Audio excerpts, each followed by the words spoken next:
BA second semester geography में मानव भूगोल या ह्यूमन ज्योग्राफी इकाई तीसरा 2 इकाई में करा चुका हूँ। इकाई पहली भी कंप्लीट हो गई है, इकाई दूसरी भी कंप्लीट हो गई है, ये इकाई तीसरी है आज। और अगर आप चैनल पर नए हैं तो चैनल को सब्सक्राइब और बेल आइकन ज़रूर प्रेस करें, क्योंकि आने वाला वीडियो का नोटिफिकेशन आपको तुरंत मिल जाएगा। तीसरी इकाई में जनसंख्या का वितरण तथा विश्व प्रतिरूप, विश्व स्तरीय प्रवसन। प्रवसन का मतलब गांव छोड़ करके लोग शहरों में जाते हैं और शहर छोड़ करके लोग महाशहरों में जाते हैं, ये प्रवसन होता है। महाशहरों को छोड़ करके लोग विदेश जाते हैं, ये प्रवसन है। तो विश्व स्तरीय जो प्रवसन है उसका क्या कारण है और परिणाम। अति जनसंख्या यानी अधिक जनसंख्या और न्यून जनसंख्या यानी कम जनसंख्या की अवधारणा।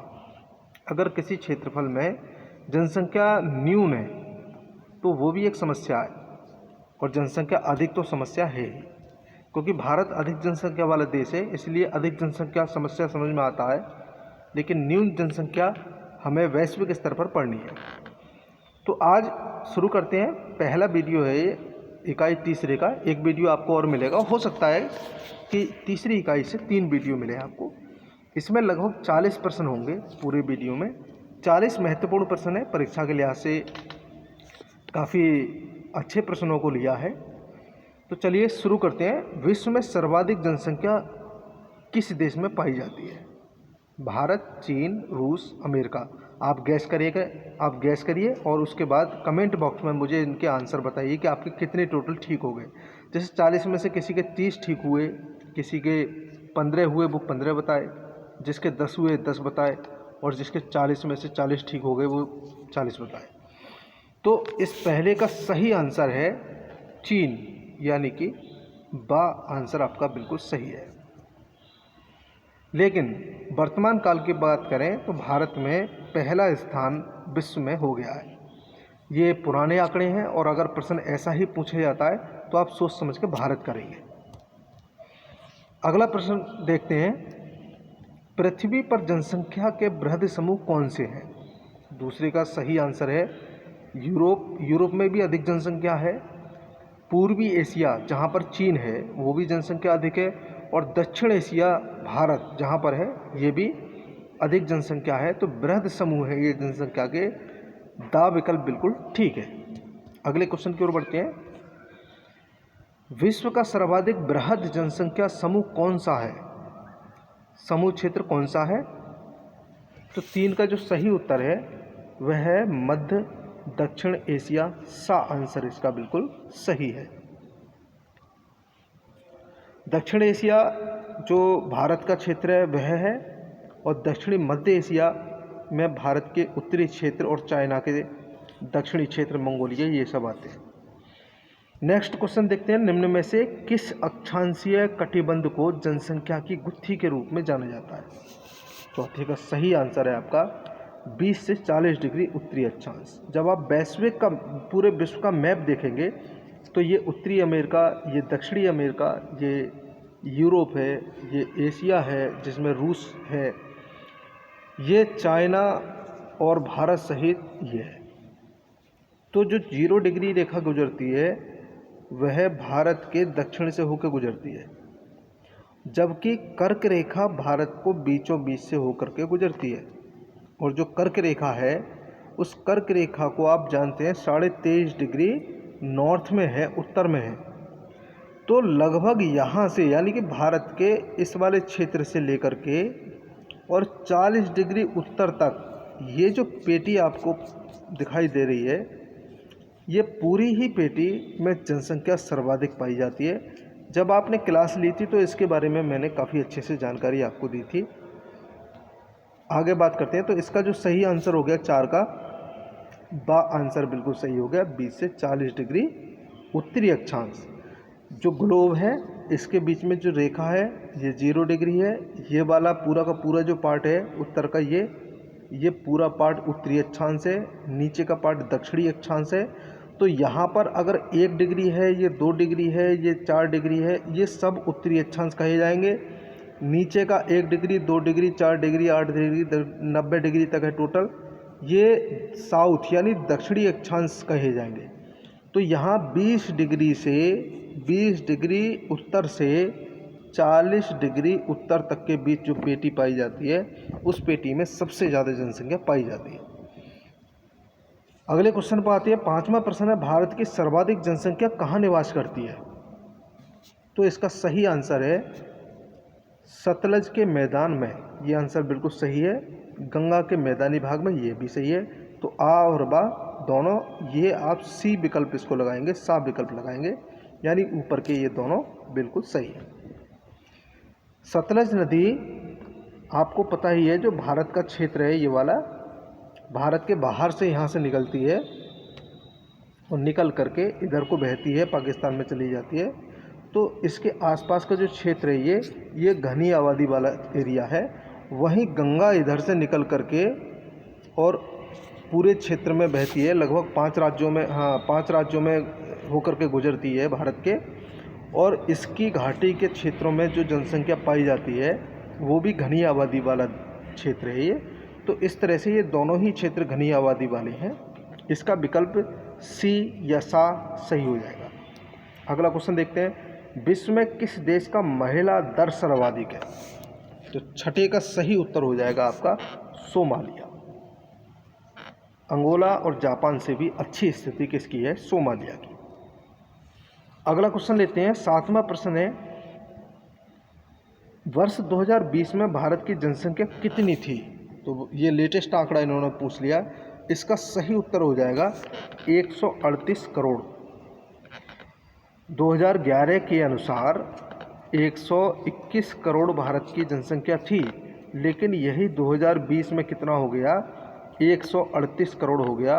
और अब वर्तमान की बात करें तो 141 करोड़ प्लस जनसंख्या भारत की है और वर्ल्ड में नंबर 1 भारत पहुंच गया है। 8वें प्रश्न पर आते हैं। निम्न में से कौन सा कथन असत्य है यानी गलत है? तो अब आपको असत्य चुनना है। सभी प्रश्नों को पढ़ना होगा, सभी विकल्पों को। देखिए, असत्य कथन छांट लेते हैं। पहले देखते हैं। विश्व की कुल जनसंख्या का लगभग 80% भाग 20 डिग्री उत्तरी अक्षांश से 60 डिग्री उत्तरी अक्षांश के मध्य मिलता है। ये बात बिल्कुल सही है। और इसमें पूछा है गलत कौन सी है। ठीक है, अभी 20 से 40 के बीच में तो घनी पेटी पाई जाती है। 20 डिग्री उत्तरी से 40 डिग्री उत्तरी के बीच में घनी पेटी पाई जाती है, लेकिन 60 तक तो सर्वाधिक जनसंख्या पाई जाती है। और आपको ये भी पता होगा कि जो उत्तरी गोलार्ध है, इस उत्तरी गोलार्ध में स्थलखंड सर्वाधिक है। स्थलखंड 80% है और 20% जल का भाग है। तो इसलिए यहाँ क्षेत्रों में सर्वाधिक जनसंख्या पाई जाती है। तो पहला विकल्प तो आपका ये सही हो गया। दूसरा पढ़ते हैं। विश्व की लगभग 20% जनसंख्या समुद्र तल से 500 मीटर ऊंचाई वाले भूभागों पर मिलती है। ये प्रश्न आपका गलत है। अगला देखते हैं। विश्व की लगभग 65% भाग अनिवासित क्षेत्र है। ये सही है। देखते हैं। 3 दक्षिणी महाद्वीपों में विश्व की लगभग 18% जनसंख्या निवास करती है। ये भी सही है, यानी कि इसका जो सही उत्तर हो जाएगा वह हो जाएगा बी या बा।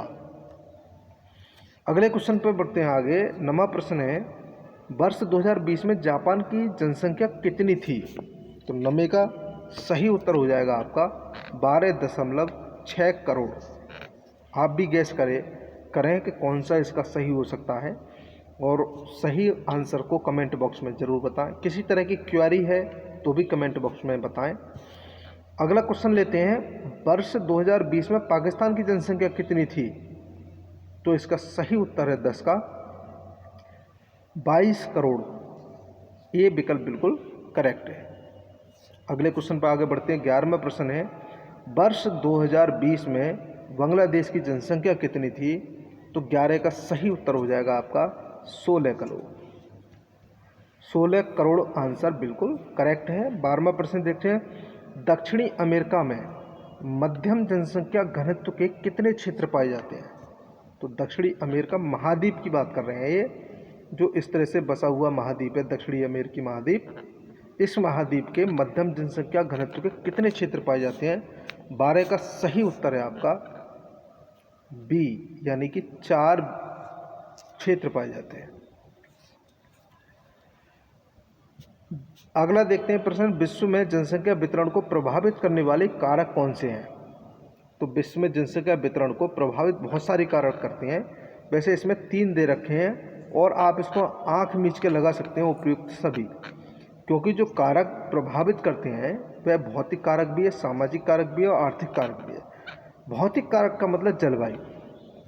भाई जहाँ पर जलवायु ठीक ठाक होगी, मैदानी क्षेत्र होंगे, गंगा जैसे निकल रही है, पीने का पानी शुद्ध होगा, वहाँ पर जनसंख्या ज़्यादा हो जाएगी ऑटोमेटिकली। सामाजिक कारण ये हो सकते हैं कि समाज के लोग क्या चाहते हैं, ज़्यादा बच्चे चाहते हैं या कम बच्चे चाहते हैं। अब जैसे किसी के 10 बच्चे हो गए और समाज उसकी तारीफ़ कर रहा है, भाई तू आदमी बहुत अच्छा है, तो फिर 10 पड़ोसी सोचेगा 12 करने की, उसकी और ज़्यादा तारीफ़ होगी। उसका पड़ोसी सोचेगा 14 करने की, उसकी और ज़्यादा तारीफ़ होगी। कहने का मतलब सामाजिक कारण भी इसमें जिम्मेदार हैं। दूसरा समाज की मेंटिलिटी भी है। मैंने तो ये बहुत अजीब तरह का आपको बता दिया, लेकिन समाज में क्या होता है, एक थिंकिंग है कि ज़्यादा बच्चे होंगे तो हमारी इकोनॉमी कंडीशन ज़्यादा अच्छी होगी, ये भी सामाजिक एक कारक है।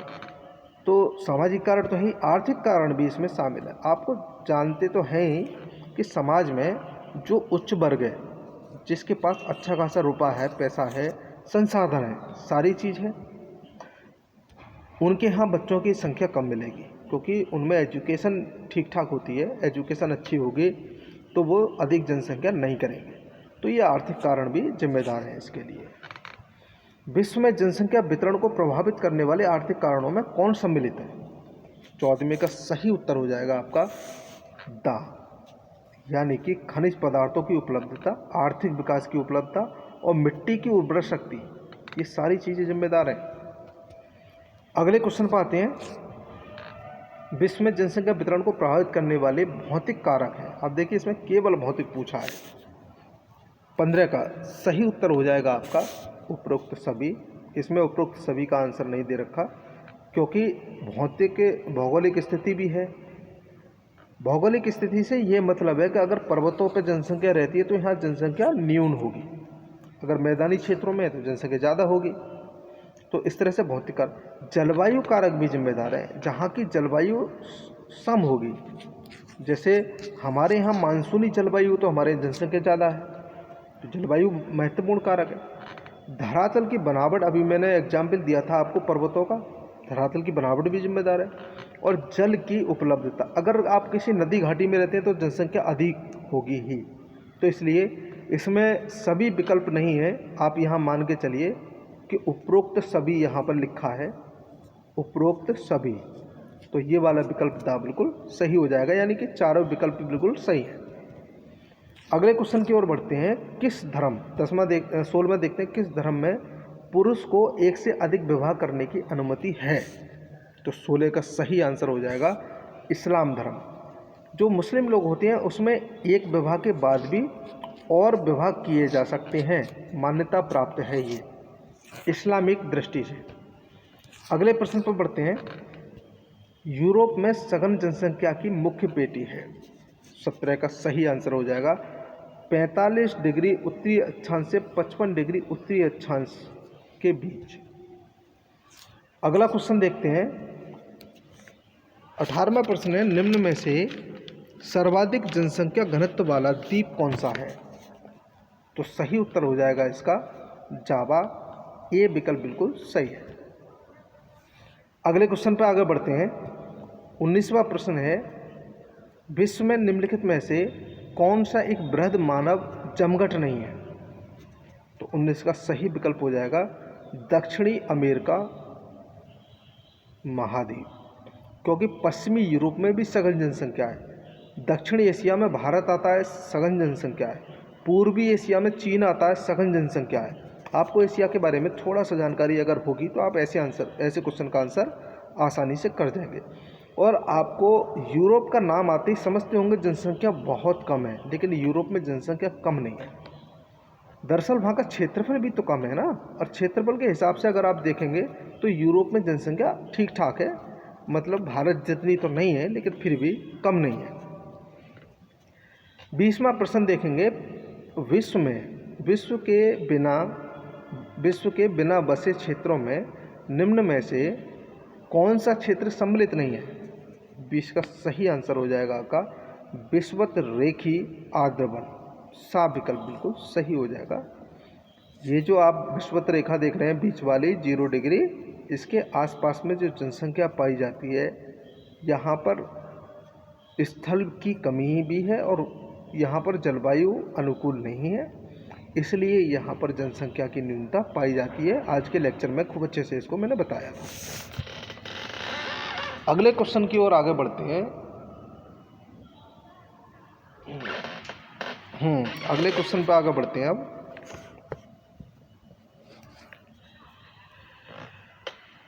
अमेजन बेसिन में विरल जनसंख्या घनत्व के लिए उत्तरदायी है। तो 21 का सही उत्तर हो जाएगा आपका उच्च तापमान तथा आर्द्रता। ये विकल्प बिल्कुल सही है। अगला प्रश्न है, जनसंख्या वितरण को प्रभावित करने वाले कारकों में सर्वाधिक प्रभावित है। तो सबसे ज़्यादा प्रभावित क्या हो सकता है, आप गैस करिए। जलवायु। जैसी जलवायु होगी वैसी ही वहाँ की जनसंख्या होगी। ये क्वेश्चन भी आज के लेक्चर में मैंने बताया था। अगला क्वेश्चन पर बात करते हैं। निम्न में से कौन प्रवसन का प्रत्याकर्षण कारक है? तो प्रत्याकर्षण कारक कौन सा है इसमें? ग्रामीण क्षेत्रों में गरीबी। अगले क्वेश्चन पर बात करते हैं।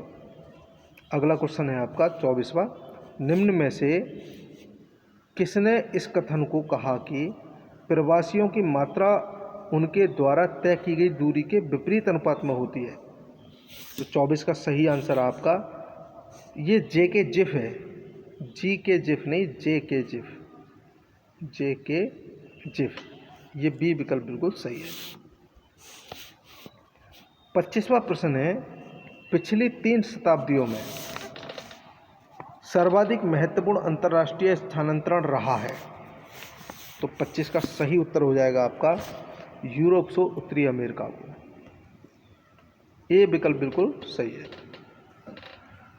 हमारे महाद्वीपों की संख्या कितनी है आपको पता होगा, 7 महाद्वीप हैं। 5 महासागर हैं, लेकिन कुछ उत्तरी सागर को नहीं मानते हैं, लेकिन कुछ कहीं कहीं आपको 4 मिलेगा लिखा हुआ, लेकिन महाद्वीप क्लियर है, 7 महाद्वीप है। अगला क्वेश्चन देखते हैं। 26वां प्रश्न है, अंतर्राष्ट्रीय प्रवास के कारणों आकर्षक कारणों में सम्मिलित है। तो 26 का सही उत्तर हो जाएगा आपका रोजगार के अधिक अवसर। सही है बिल्कुल। अंतर्राष्ट्रीय प्रवास का मतलब क्या है कि एक देश से जब दूसरे देश को लोग जाते हैं तो वह अंतर्राष्ट्रीय प्रवास कहलाता है।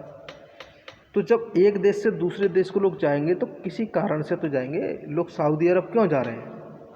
रोजगार के अधिक अवसर मिल रहे हैं वहाँ पर, उन्नत जीवन स्तर मिल रहा है वहाँ पर, अधिक वेतन व आम वृद्धि के अवसर मिल रहे हैं वहाँ पर, इसीलिए तो जा रहा है। अगर कोई व्यक्ति अपना देश अपना घर छोड़ करके सऊदी अरब मुस्लिम कंट्री में जा रहा है तो वहाँ के नियमों को भी तो फॉलो करेगा। वो किस लिए फॉलो कर रहा है, क्या चीज़ उसे आकर्षित कर रही है?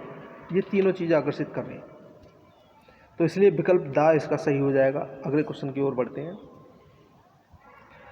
अपने सामान्य निवास स्थान से किसी दूसरे स्थान पर जाकर रहना प्रवास कहलाता है। अपने सामान्य निवास स्थान यानी जो उसका मूल गांव है वहाँ से किसी दूसरे स्थान पर जाकर रहना प्रवास कहलाता है। अगर कोई व्यक्ति यहाँ पर रह रहा है तो वो प्रवास कहला रहा है। किसका कथन है ये? तो 27 का सही उत्तर हो जाएगा आपका डेविड हीर। ये बा है लेकिन सा की जगह लिखा है, आप इसका सा दा ना देखें, आप इसका नाम देखें, डेविड हीर है। 28वां प्रश्न है, क्षेत्र के आधार पर या जनसंख्या की गतिशीलता के आधार पर प्रवास को कितने भागों में बांटा गया है? सही उत्तर हो जाएगा आपका 2। बा विकल्प बिल्कुल करेक्ट है। 29वां प्रश्न है, अंतर्राष्ट्रीय प्रवास को प्रभावित करने वाले कारक कितने प्रकार के हैं? सही उत्तर हो जाएगा इसका 29 का बा यानी कि 5। 30वां प्रश्न देखते हैं, अंतर्राष्ट्रीय प्रवास को प्रभावित करने वाली श्रेणियां हैं। 30 का सही उत्तर है आकर्षक कारण, प्रत्याकर्षण कारण, यानी सा दोनों बिल्कुल करेक्ट। अगला क्वेश्चन देखते हैं, जब मक्खियों का छत्ता पूरी तरह, ये मधुमक्खी है, भर जाता है तो मक्खियाँ उसे छोड़कर दूसरे स्थानों पर चली जाती हैं। सभी कालों में ऐसा ही रहा है। किसका कथन है? सही उत्तर है विलास। अगर हम इस क्षेत्र में रहते हैं, इस क्षेत्र में बहुत सारे लोग रहते हैं और ये क्षेत्र धीरे धीरे जनसंख्या इसमें ज़्यादा हो रही है, संसाधन कम हो रहे हैं, आय लोगों की घट रही है, जनसंख्या और बढ़ती जा रही है, तो क्या करेंगे लोग यहाँ से बाहर जाएंगे और अच्छे स्थान देखेंगे जहाँ पर जनसंख्या चिटपुट हो, कम हो, सैलरी ठीक हो, यही तो है, सुविधाएं अच्छी हों। तो ये इसमें स्पष्ट कारण बताया विलास ने। क्षेत्र या जनसंख्या के आधार पर प्रवास कौन कौन से होते हैं? 32 का सही आंसर हो जाएगा आपका अंतर्राष्ट्रीय प्रवास, आंतरिक प्रवास या राष्ट्रीय प्रवास, आ और बा दोनों। 33वां प्रश्न है, वर्ष 1700 के बाद प्रमुख जन स्थानांतरण में कितने स्थानांतरण हैं? 33 का सही आंसर हो जाएगा आपका 7। सी विकल्प इसका बिल्कुल करेक्ट। 34वां प्रश्न है, देखिए, भूमध्य सागर के पूर्वी तट पर यहूदी राष्ट्र इजराइल की स्थापना कब हुई? तो यहूदी जो राष्ट्र है इजराइल, पूरे वर्ल्ड में एक ही देश है यहूदी इजराइल, उसकी स्थापना कब हुई थी? काफ़ी महत्वपूर्ण जीके में आने वाला प्रश्न है। सही उत्तर है 1947 में, जब भारत आज़ाद हुआ तब उसकी स्थापना हुई थी। ये काफ़ी कंपटीशन एग्जाम में पूछा जाने वाला प्रश्न है। सोवियत संघ में हुई क्रांति के उपरांत 10 लाख जनसंख्या सोवियत संघ से निकलकर कहाँ गई थी? 35 का सही उत्तर हो जाएगा आपका यूरोपियन देशों में। साफ विकल्प बिल्कुल सही है। 36वां प्रश्न है, अंतर्राष्ट्रीय प्रवास को प्रभावित करने वाले कारकों में शामिल है। समय, स्थान, परिस्थितियां सभी शामिल हैं, इसलिए दा विकल्प इसका बिल्कुल सही हो जाएगा। अगले क्वेश्चन की ओर बढ़ते हैं। प्रश्न है, ग्रामीण बस्तियों के प्रतिरूप होते हैं। कौन से होते हैं? त्रिज्याकार, लंबाकार, रेखीय, ये सभी होते हैं। अगले क्वेश्चन की ओर बढ़ते हैं। मधुमक्खी प्रारूप का अधिवास किस जाति के लोग बनाते हैं? मधुमक्खी का मतलब जिस तरह से घर बन जाते हैं बहुत सारे और वो इसी तरह से बनते रहते हैं, तो ये मधुमक्खी का प्रारूप कहा जाता है। किस जाति के लोग बनाते हैं? तो 38 का सही उत्तर हो जाएगा जूलू। जूलू लोग मधुमक्खियों की छत्ते की तरह रहते हैं। अगला प्रश्न है, विश्व के अधिकांश देशों में उत्पादन की और अधिक संभावनाएं निहित होने के कारण निम्न में से कौन सी जनाधिक्य अवस्था मिलती है? 39 का सही विकल्प हो जाएगा सापेक्षिक जनाधिक्य, ए विकल्प बिल्कुल करेक्ट है। 40वां प्रश्न है और आखिरी प्रश्न है आज के वीडियो का, जनसंख्या की न्यून प्रतिस्थापन दर निम्न में से किस वर्ग में मिलती है? 40 का सही उत्तर हो जाएगा सकल जनाधिक्य। आज का वीडियो कैसा लगा कमेंट बॉक्स में ज़रूर बताएं। आज का वीडियो यहीं तक रहेगा। इसका पार्ट 2 आपको मिलेगा, कल मिल जाएगा, और इस पार्ट 2 में 60 क्वेश्चन होंगे, तो 40 और 60 100 क्वेश्चन हो जाएंगे। उसके बाद देखेंगे अगर ज़रूरत लगी कि इसमें थोड़ा और बढ़ाने की ज़रूरत है तो फिर इसका पार्ट 3 भी आएगा। तो इस तरह से जो यूनिट तीसरा चल रहा है ये जल्दी फिनिश हो जाएगा। इस तरह से आपके 6-7 यूनिटें बहुत जल्दी क्लियर करा देंगे। और जब एग्ज़ाम होगा आपका, एग्ज़ाम से 3 या 4 दिन पहले मैं एक वीडियो अपलोड करता हूँ चैनल पे। ऐसा वीडियो होगा जो सारे प्रश्नों को ध्यान में रखते हुए, पेपर को ध्यान में रखते हुए बनता है, वो वीडियो आपके लिए महत्वपूर्ण होता है। उसमें एक एक शब्द का अर्थ भी बताया जाता है और पुराने प्रश्न पत्रों को आधार लेकर के उस वीडियो को मैं अपलोड करता हूँ। तो अगर आप चैनल पर नए हैं तो प्लीज़ सब्सक्राइब करके ज़रूर जाएं। बेल आइकन इसलिए प्रेस करना है आपको क्योंकि आपको नोटिफिकेशन मिल जाएगा जो वीडियो अपलोड होगा। तो चलिए, शुक्रिया आज के लिए, जल्द मिलते हैं, तब तक के लिए जय हिंद।